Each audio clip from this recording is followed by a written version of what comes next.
ঘটনাটি ২০১৯ সালের। পড়াশোনা শেষে গ্রামের বাড়িতে ফিরেছেন রাজশাহী বিশ্ববিদ্যালয়ের চিকিৎসা অনুষদ থেকে ফিজিওথেরাপিতে গ্রাজুয়েশন করা আবুল কালাম ও তার কয়েক বন্ধু। সবার বয়স ২০ থেকে ২৫ বছরের মধ্যে। চলছিল ব্যাপক আড্ডা। সেই আড্ডাতেই পরিকল্পনা করা হয়েছিল গ্রামের শিক্ষার্থীদের সহায়তা করা হবে।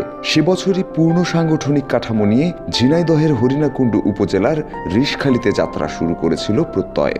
মাত্র ৪ বছরে যুবকের গড়ে তোলা এই সংগঠনটি ধীরে ধীরে বদলে দিয়েছে পুরো একটি ইউনিয়নের চিত্র। এখন সংগঠনটির সদস্য সংখ্যা ছাড়িয়েছে ১০০০ জনে। এই যুবকের হাত ধরে এক আশ্চর্য সাম্প্রদায়িক সম্প্রীতি ও রাজনৈতিক সহ অবস্থান তৈরি হয়েছে ইউনিয়নবাসীর মাঝে। গ্রামীণ এই জনপদে সচেতনতা ও সামাজিক শৃঙ্খলা বজায় রাখার নিমিত্তে তিল তিল করে প্রত্যয়ের এক একটা ভিত্তি রচনা করে চলেছেন তরুণ এই তুর্কি। নিজের ব্যবসা, সাংবাদিকতা, চিকিৎসা সেবা ও ইউপি চেয়ারম্যানের দায়িত্ব পালনের পাশাপাশি নিজের অঞ্চলের যুব সমাজের প্রতি দায়বদ্ধতা ও সামাজিক সচেতনতা সৃষ্টির জন্য প্রতিনিয়ত কাজ করে যাচ্ছেন তিনি। নেতৃত্বের বিকাশ ও সামাজিক কর্মকাণ্ডে গোটা ঝিনাইদহে এক অনবদ্য দৃষ্টান্ত এই কালাম আর তার হাতে গড়া প্রত্যয়।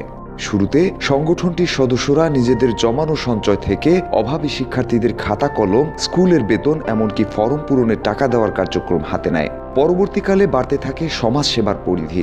ইউনিয়নবাসীর ভাগ্য বদলে কি করছে না এই প্রত্যয়? এই প্রত্যয় সদস্যদের প্রচেষ্টায় দূর হচ্ছে নিরক্ষরতা ও বেকারত্ব। গ্রামগুলো থেকে বিদায় নিয়েছে বাল্যবিবাহ, আত্মহত্যা প্রবণতা, মাদকাসক্তি ও জুয়ার মতো সামাজিক ব্যাধি। উপজেলার দৌলতপুর ইউনিয়নে প্রতিষ্ঠিত এই সংগঠন স্থানীয় নাগরিকদের কল্যাণ, অসহায় দুস্থ মানুষের সেবা ও সহযোগিতার ৪ বছর পার করেছে।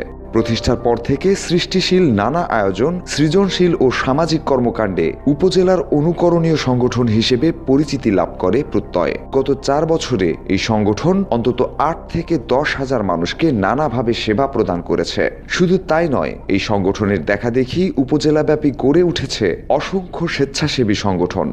উপজেলার দৌলতপুরের মতো অজপাড়া গায়ে প্রায় ১৩,০০০ শিক্ষার্থী ও স্থানীয়দের বিনামূল্যে রক্তের গ্রুপ, ডায়াবেটিস নির্ণয় ও সামাজিক নানা কাজে নিয়মিত অংশ নেয় এই সংগঠনটি। এরপর আত্মহত্যা প্রবণতা কমাতে নিরবিচ্ছিন্ন জনসচেতনতা সৃষ্টিতে প্রতিনিয়ত নানা উদ্যোগে গোটা ইউনিয়নকে সরব করে তুলেছেন তারা।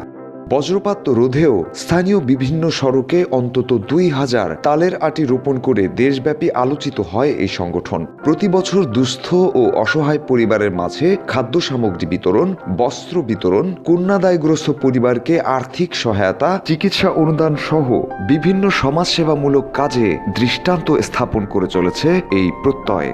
সংগঠনটির সদস্যরা মনে করে মাদক থেকে দূরে রাখা ও সামাজিক শৃঙ্খলা বজায় রাখা বর্তমানে বড় চ্যালেঞ্জ। এই চ্যালেঞ্জ মোকাবেলায় তরুণদের ইতিবাচক দৃষ্টিভঙ্গি ধরে রাখা ও সঠিক পথে পরিচালনার রূপরেখা তৈরি করা আছে প্রত্যয়ের। সেই কাঠামো ধরেই তরুণরা এগিয়ে যাচ্ছেন। আমার বাবার স্বপ্ন ছিল যে আমি চিকিৎসক হয়ে যেন গ্রামের মানুষের সেবা করি। পড়াশোনা শেষ করে আমি যখন নিজ গ্রামে আসলাম, তখন মানুষের ভিতরে দেখলাম তাদের জীবনযাত্রার মান একটু উন্নত হয়নি। নিরক্ষরতা, দারিদ্রতা, অপসংস্কৃতি, অপরাজনীতি, কুসংস্কার, মাদক, বাল্যবিবাহ, যৌতুক, বিভিন্ন সমস্যায় জর্জরিত আমাদের এই এলাকাটি। তো আমি উপলব্ধি করলাম যে মানুষের চিকিৎসার আগে এই সমাজের চিকিৎসাটা অত্যন্ত জরুরি। তো আমি আমার বন্ধুদের সাথে এই বিষয় নিয়ে আলোচনা করার পরে আমরা ঐক্যবদ্ধ হই যে এই ভুনে ধরা সমাজটাকে ভেঙে আমরা সুন্দর একটি সমাজ আমরা নির্মাণ করব। স্বেচ্ছাসেবীরাই প্রকৃত সমাজসেবক। তো আমার ভিতরে একটা স্বপ্ন ছিল স্বেচ্ছাসেবী সংগঠন করার। ঠিক এইরকম একটা মুহূর্তে রিশখালী গ্রামের প্রত্যয়ের সভাপতি আবুল কালাম আজাদ এবং তার সাথে এক ঝাঁক তরুণ, যাদেরকে আমি দেখেছিলাম সৎ, সাহসী, আদর্শবান এবং নির্লোভ। আমরা শুরুর দিকে ৩৫ জন যুবক ২০১৯ সালে বিভিন্ন রাস্তাঘাট সংস্কার করেছি, বিভিন্ন দরিদ্র শিক্ষার্থীদেরকে উপকরণ দিয়েছি, সহযোগিতা করেছি এবং সুবিধা বঞ্চিত মানুষদের মৌলিক চাহিদায় আমরা সহযোগিতা করেছি। আমি বর্তমানে ইসলামিক বিশ্ববিদ্যালয় কুষ্টিয়াতে অধ্যয়নরত আছি, কিন্তু একসময় দারিদ্রতার কারণে আসলে আমার লেখাপড়া বন্ধ হয়ে যাওয়ার উপক্রম হয়েছিল। সে সময় প্রত্যয় সমাজ কল্যাণ ফাউন্ডেশন আমার পাশে এসে দাঁড়ায়, যার কারণে আমার লেখাপড়াটা এখন পর্যন্ত অব্যাহত রয়েছে। শুধু আমি নয়, আমার মতো অসংখ্য শিক্ষার্থীর শিক্ষা জীবন অব্যাহত রাখতে কাজ করছে প্রত্যয় সমাজ কল্যাণ ফাউন্ডেশন। আপনারা জানেন যে আমাদের ঝিনাইদহ জেলা হচ্ছে আত্মহত্যা প্রবণতা একটা এলাকা। আত্মহত্যা এবং বাল্যবিবাহ রোধে আমরা বিভিন্ন শিক্ষা প্রতিষ্ঠান, ধর্মীয় প্রতিষ্ঠান, বিভিন্ন গ্রামে, পাড়া, মহল্লায় আমরা 200টিরও বেশি জনসচেতনমূলক জনসভা আমরা করেছি, হ্যান্ডবিল বিতরণ করেছি এবং পাবলিক অ্যাওয়ারনেসে বিভিন্ন প্রোগ্রামের আয়োজন আমরা করেছি। টিনেজাররা যেমন মোবাইল আসক্ত হয়ে যায় ভিডিও গেমের মাধ্যম দিয়ে, মোবাইল গেমের মাধ্যম দিয়ে, এই গেমগুলো থেকে ওদেরকে ফিরিয়ে নিয়ে আসার জন্য কী করা লাগে, বিভিন্ন খেলার ইভেন্ট করছি আমরা। গ্রাম বাংলার ঐতিহ্যস্বরূপ লাঠি খেলার আয়োজন করছি, ফুটবল খেলার আয়োজন করছি, ক্রিকেটের আয়োজন করছি, যে খেলার মাধ্যম দিয়ে আমরা যুব সমাজকে এগিয়ে নেওয়ার জন্য ওরা মাদকাসক্ত না হয়। এই প্রত্যয় প্রতিষ্ঠা হওয়ার আগে ইভটিজিং ছিল, সেটা বন্ধ হয়েছে। মাদক সেবন বন্ধ হয়েছে। তারপরে বকাইটে ছেলেদের দৌরাত্ম কমেছে। চুরি ডাকাতি বন্ধ হয়েছে। মানুষ এখন সুখে শান্তিতে বসত করছে এবং রাতে নিশ্চিন্তে ঘুমোতে পারছে। সবচেয়ে ভালো যে দিক সেটা আসলে প্রত্যয়ের সমস্ত মানুষ, ওই এলাকার সমস্ত মানুষ প্রত্যয়ের বিভিন্ন আর্থিক অনুদান, বিভিন্ন মানবিক অনুদান, বিভিন্ন ক্ষেত্রে তাদের সহযোগিতা করছে। প্রত্যয় একসময় দেখছি প্রত্যয় সংগঠনের যে কারোর কাছে যদি ওই ধরনের কেউ রক্তের জন্য কথা বলেছে, সাথে সাথে তারা রক্তের ব্যবস্থা করে দিয়েছে। আমাদের এখানে যখন আমপান যে ঝড়টা হলো, সেই আমপান ঝড়ের সময় অনেক আমাদের কাঁচা, আধা পাকা কাঁচা অনেক ঘর কিন্তু সে সময় বিধ্বস্ত হয়ে গেছিল। সেই সময় কিন্তু প্রত্যয়ের প্রত্যেকটি কর্মী আমাদের সাথে একদম রুট লেভেলে মানুষের গ্রামে গ্রামে গিয়ে মানুষের ঘরবাড়ি আবার পুনর্নির্মাণের সহযোগিতা করেছে। অনেক ক্ষেত্রে আমরা তাদের সহযোগিতা করেছি। প্রত্যয় এর আগে যখন প্রচণ্ড শীত, সেই সময় প্রত্যয় আছে যে তারা নিজেরা চাঁদা তুলে, সাথে আমরা উপজেলা পরিষদ থেকে আমরা দিয়েও অনেক সময় প্রত্যয়ের সাথে আমরা কাজ করেছি। কারণ প্রত্যয়ের যদি ভালো কাজ আসলে আসে বলে তাদের সাথে আমাদের কাজ করা। আমরা যখন ফার্স্ট যাত্রা শুরু করছি, তারপরেই সারা বিশ্বে একটা মহামারী দেখা দিচ্ছে, আসলে কোভিড-19।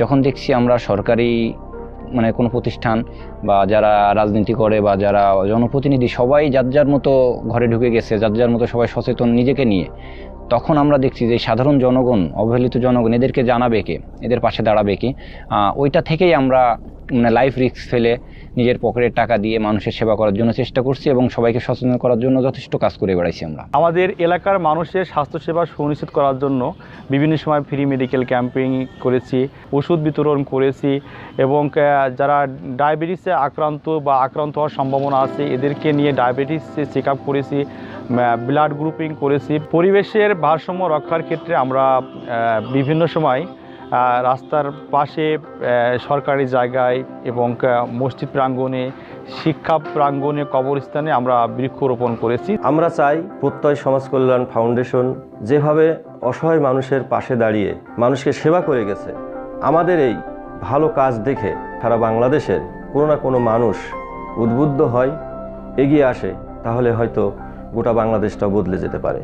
আমাদের এই পথ চলাটা কখনোই মসৃণ ছিল না। শুরু থেকে বিভিন্ন প্রতিবন্ধকতার শিকার হয়েছে আমরা। একটা কুচক্রী মহল তারা ভেবেই নিয়েছিল আমরা তাদের প্রতিপক্ষ। তারা বিভিন্ন সময় আমার উপর হামলা চালিয়েছে, বিভিন্ন মিথ্যা মামলা দেওয়ার চেষ্টা করেছে, আমার বাড়িঘরদোর ভাঙচুর করে লুটপাট করেছে। কিন্তু তাদের এই প্রতিবন্ধকতা আমাকে থামাতে পারেনি, আমাদের সংগঠনের সদস্যদেরকে থামাতে পারেনি।